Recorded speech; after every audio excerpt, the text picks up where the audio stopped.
আসসালামু আলাইকুম কলিজার আপুরা ভাইয়ারা, সবাই কেমন আছেন? আশা করি ভালো আছেন। আলহামদুলিল্লাহ, আমি আপনাদের দয়ায় ভালো আছি। আজকের মতন ব্লগটা শুরু করলাম বেলা দুপুর থেকে। আজকে রান্না করলাম লাউ শাক, গাছে লাউ শাক হয়েছিল, লাউ শাক ভাজি আর সিম আলু নিরামিষ। সবাই খান কিনা জানি না, সিম আলু শুধু টমেটো ধনিয়া পাতা দিলে রান্না করলে আমার কাছে ভালোই লাগে খেতে।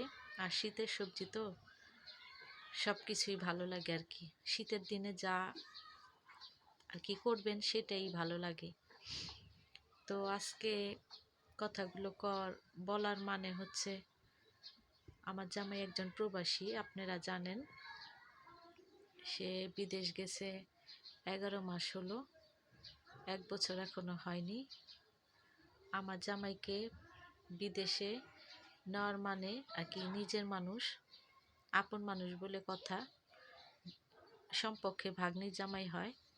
সে বলছে বাহিরে গেলেই নাকি টাকা, কাজ করলেই যে মাসে যাবে সেই মাসেই কাজ করলে টাকা পাঠিয়ে পারবে পরের মাস থেকে।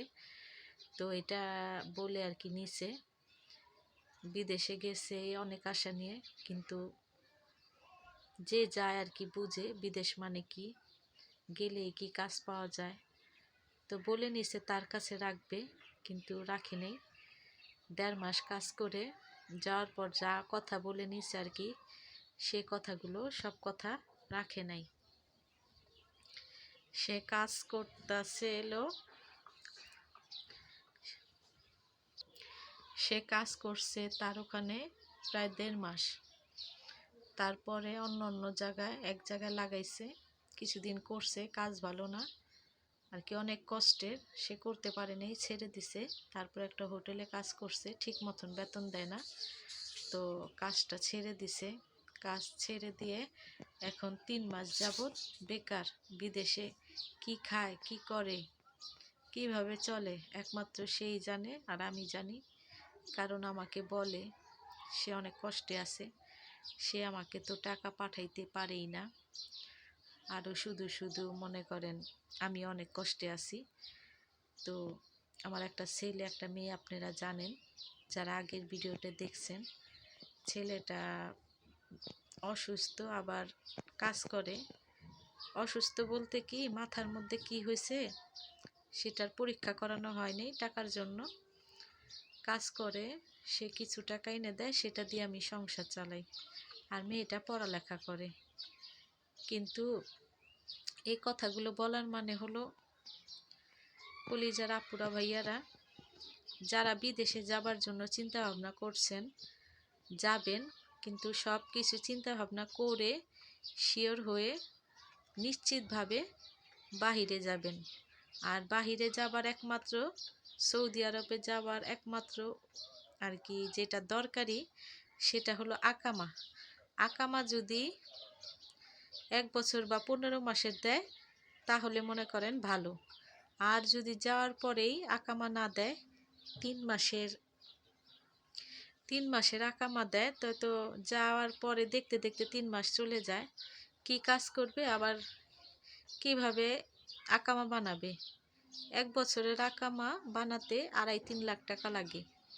তো সবাই তো আর টাকা থাকলে তো বিদেশে যাওয়ার কোনো প্রশ্নই ওঠে না। কিন্তু যারা যারা যান আর কি, সেটার জন্য বললাম। সৌদি আরবে আকামা হইল মেন। আকামা বেশি দিনের দিলে বা ভালো একটা চাকরি পেলে কোম্পানির মাধ্যমে যাবেন, কেউ ফ্রি ভিসায় যাবেন না। বিদেশে গেলেই মানুষ মনে করে প্রচুর পরিমাণে টাকা কামানো যাইব, সে টাকা দিয়ে দেন ফেন শোধ করে ফেলবেন। কিন্তু ভাইয়ারা যারা যাবেন আর আপুরা যারা পাঠাবেন, অনেক বুঝে শুনে চিন্তা ভাবনা করে স্বামীকে বা ভাইকে বা অন্য অন্য আত্মীয় স্বজনকে পাঠাবেন। বুঝে শুনে ভালো করে তারপরে বাহিরে পাঠাবেন। কোম্পানির ভিসায় পাঠালে কলিজার আপুরা সবচাইতে ভালো। কোম্পানির মাধ্যমে ভালো মন্দ দায় বহন করে, আবার মনে করেন সব কাজেই ভালো হয়। 2 বছর 3 বছর পর পর ছুটিতে আসতে পারে, আবার যেতে পারে, কোনো অসুবিধা হয় না। কিন্তু ফ্রি ভিসায় গেলে মনে করেন সব দিক দিয়েই কষ্ট। আবার কাজও পায় না। এই যে আমার জামাই আর কি, আমার জামাইয়ের সাথে আজকেও কথা হলো, সে এখনো কাজ পায়নি। সে চিন্তা করতে করতে আর কি, বেকার থাকতে থাকতে, কাজের জন্য ছুটোছুটি করতে করতে অসুস্থ হয়ে গেছে। তার শরীর ভালো না, জ্বর। যদি আল্লাহ না করুক একটা কিছু হয়, সারা জীবনের কষ্ট কান্না, আমার 2টা ছেলে মেয়ে, তাদের নিয়ে আমি কি করব। এই চিন্তা করে আর কি আপনাদের মাঝে কথাগুলো শেয়ার করা, কথাগুলো বলা। আপনারা কে কিভাবে নেবেন আমি জানি না, কিন্তু বিদেশে যারা বিদেশে নেয় তারা বেশিরভাগই একটা বলে, কিন্তু বিদেশে যাওয়ার পর আরেকটা করে। আর আমরা বাঙালি, আমরা কষ্ট করে দেশের জায়গা সম্পত্তি যা কিছু আছে বিক্রি করে জামাইকে, ভাইকে বা আত্মীয় স্বজনদেরকে প্রবাসে পাঠাই, যে সব ঠিক হয়ে যাবে। কিন্তু না, এগুলো ঠিক করতে পারি না। বা জামাই অসুস্থ থাকে, কাজ কাম করে সারাদিন, বেলা একবেলাও খেতে পায় না। টাকা থাকলে খাবে, কেউ তার কেউকে বিদেশে কেউ জিগায় না। বাংলাদেশে একজনের থাকলে আরেকজনরে দেয় বা করে, একক তো না খেয়ে থাকে না।